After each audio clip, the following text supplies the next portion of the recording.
Hello, welcome everyone to our latest presentation as we are heading towards our hemodynamic workshop this week. My topic is Intra Aortic balloon pump. I'm Dr. Abhilash, working as an assistant professor in Department of Critical Care Medicine in SOM Hospital. There are various forms of support available for a failing heart. These are ECMO, ventricular assist devices, internal and external counterpulsion devices. iabp is a type of internal counterpulsion device. It was first developed by Contraindications in 1962. He used this device in cardiogenic shock patients in 1968. What is the principle of counterpulsion? It is supplementing blood to aorta during diastole and unloading it during systole. The attempt is to maintain a balance between myocardial oxygen demand and supply. We should know something about endocardial viability ratio. It is the ratio of diastolic pressure time index to tension time index. It is a reflection of relationship between oxygen supply and consumption of myocardium. Ratio more than 1 indicates a normal demand supply ratio, and less than 0.7 of ratio indicates severe myocardial ischemia. What iabp does, it increases the diastolic pressure time index and decreases the tension time index of myocardium, and thus it improves the demand supply of heart. It is a diagram showing the same. We can see diastolic pressure time index is increased in a balloon assisted wave and tension time index is decreased. So the ratio moves in favor of increased supply and less demand. What are all the physiological effects that the iabp causes? When the balloon is inflated in diastole, it causes blood displacement proximally that augments the diastolic pressure. So the coronary perfusion is increased. It causes improved myocardial performance. Again, it causes systemic perfusion to increase. And when the balloon deflates in systole, it causes reduced afterload. So this reduced afterload will lead to increased systemic perfusion. And this reduced afterload will also cause decrease wall stress and decrease oxygen demand of myocardium, which will eventually lead to improved myocardial performance. It is a diagram showing the anatomical location of the balloon and the wear. The tip, it is radiopaque and it should lie below the subclavian artery, and the balloon distal part should lie just above the renal artery so that there will not be any occlusion. What are the parts of iabp device? One is mobile console. It contains a gas cylinder source of helium. It has a valve unit for gas delivery. It has monitor to look for the ECG and arterial BP waveforms. And it has a control unit which develops the trigger signal by processing ECG and aortic pressure. Why helium is chosen?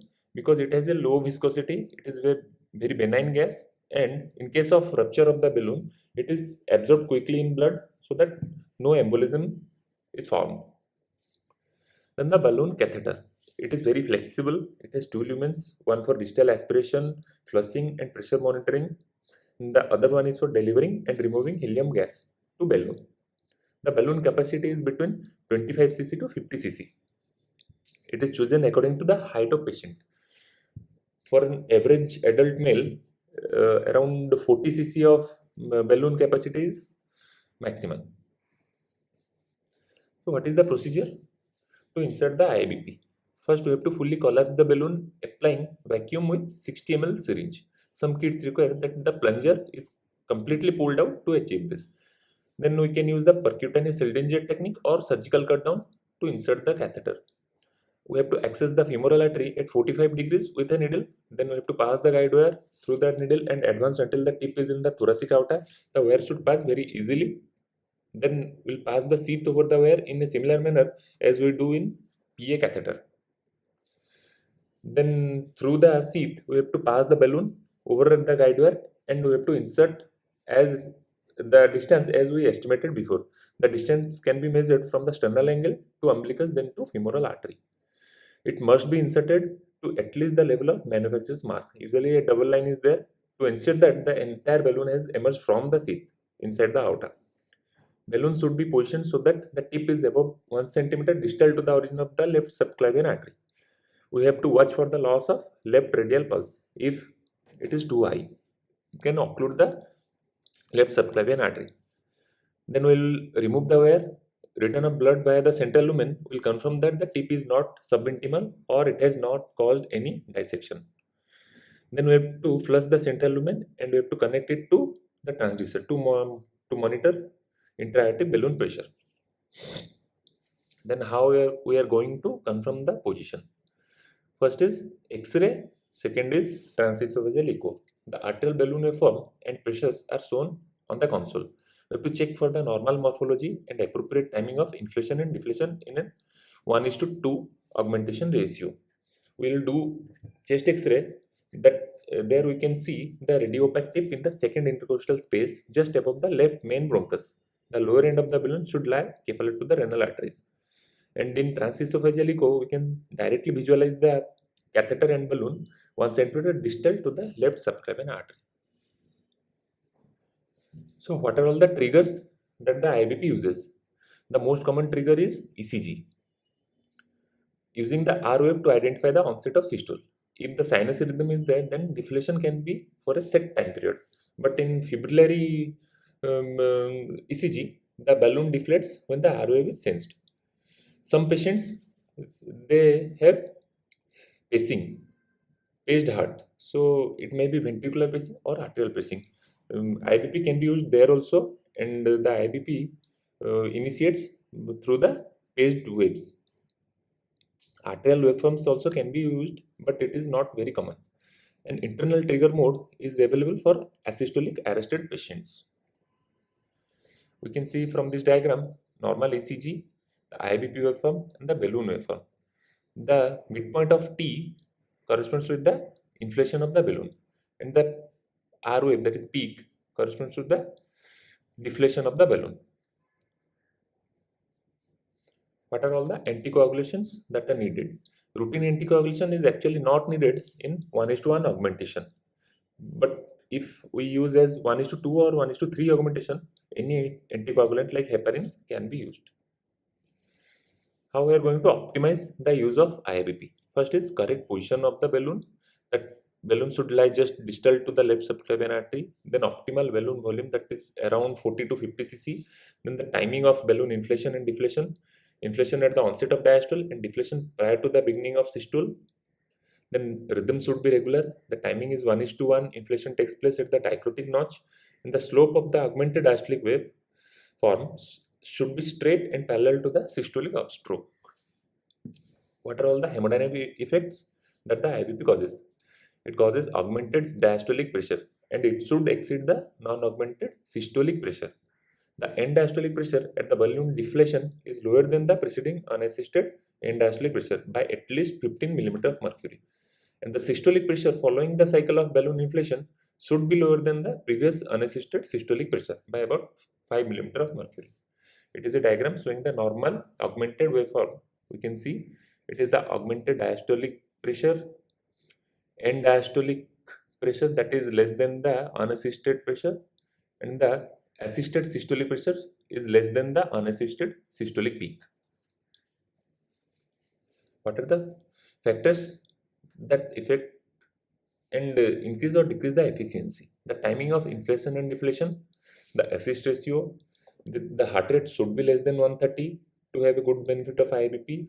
There should not be any gas leakage from the balloon, and the cardiac index of the patient should be at least 1.2 to 1.4.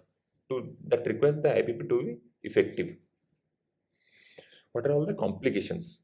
It may be during insertion, during usage, or during removal. During insertion, we may fail to advance the catheter beyond iliofemoral system because of the atherosclerotic diseases. Aortic dissection can occur, or aortic arterial perforation can also occur. That will lead to retroperitoneal hemorrhage. Malposition of the catheter can occur. Accidental femoral vein cannulation and damage to the local structures are also common. During usage, there may be thrombosis at the site of insertion, causing limb ischemia. Peripheral embolization and end organ ischemia can occur. This limb ischemia with compartment syndrome, ischemia to the gut, kidneys, and spine also can occur. Incorrect positioning of the vascular with vascular occlusion of left circulating artery, renal arteries, and other aortic branches can occur. Infection and perforation are common. Balloon rupture can occur that will lead to embolization. Hemolysis and thrombocytopenia also can occur. During or after removal also there may be hemorrhage, particularly with seed sets. We should consider surgical repair of the insertion site in seed balloons. Pseudoaneurysm and fistula can occur after removal of the catheter. Entrapment leading to inability to remove may be due to small perforation allowing blood to enter the balloon. It may require aortotomy. So what are all the indications of IBP usage? First thing is cardiogenic shock following STEMI.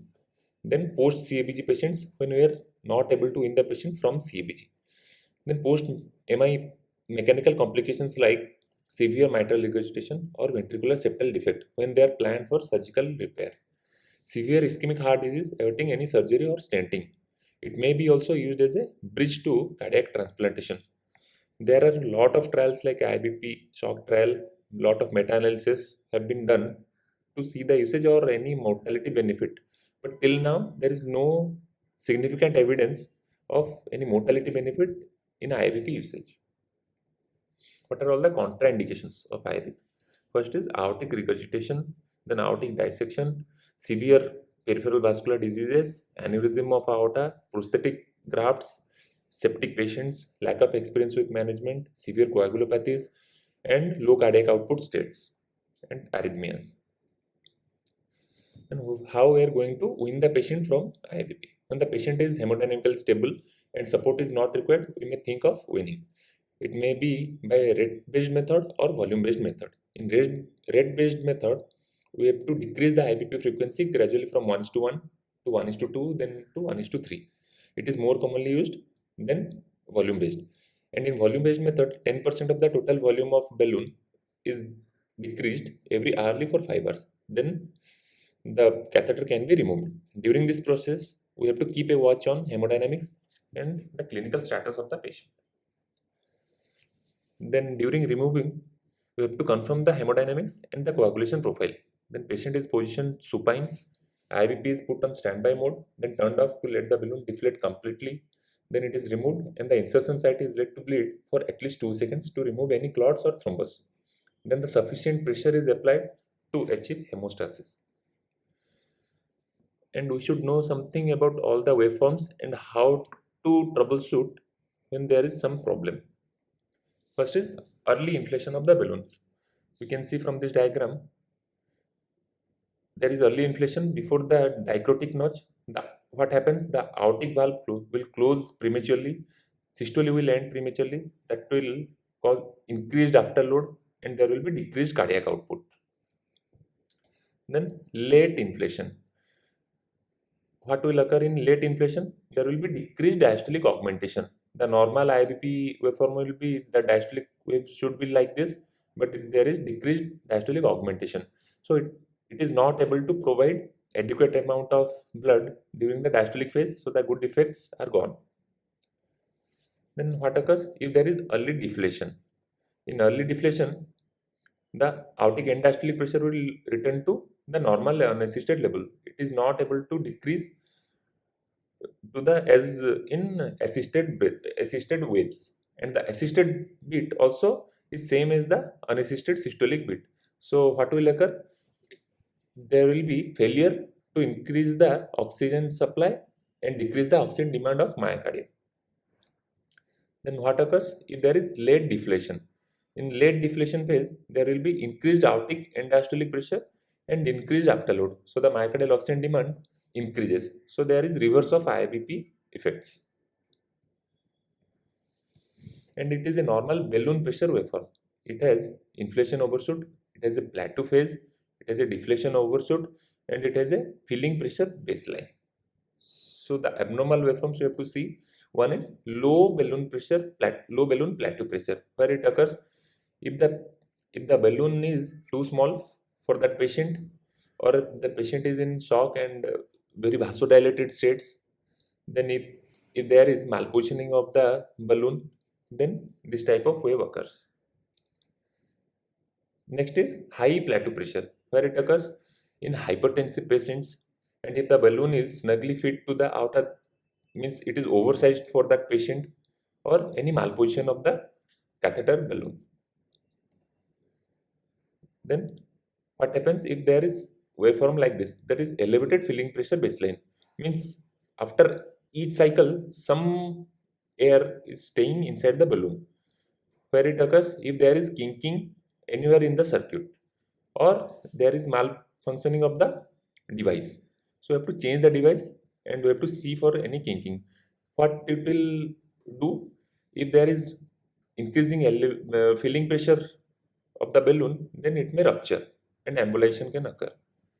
Next is low filling pressure baseline. We can see from baseline it is decreased, so something is leaking from the circuit. So there is a leak, and or there is a loss of helium gas from the tank also. So we have to check the tank, check the circuit, and we have to change the circuit and tank. These are all common things we should know about iabp.